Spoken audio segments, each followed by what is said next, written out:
On the outside, 58-year-old Carolyn Eaton looks like the picture of health. She eats right and keeps in shape by taking daily walks with her dog Misha near her apartment in Northern Virginia. But on the inside, Eaton is fighting a serious heart condition called cardiomyopathy that weakens her heart. Equally important, it also makes her uninsurable. It's frightening right now because my health is pretty stabilized. The only thing that I'm worried about is if I have a catastrophic event. What if I have a heart attack? I really love this picture of Trey. Eaton's had no health insurance since last fall because of her pre-existing condition.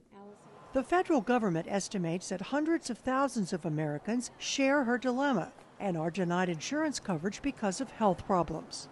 But starting this summer, they'll be able to apply for temporary coverage through the pre-existing insurance plan. It's part of the new health care reform law passed in March.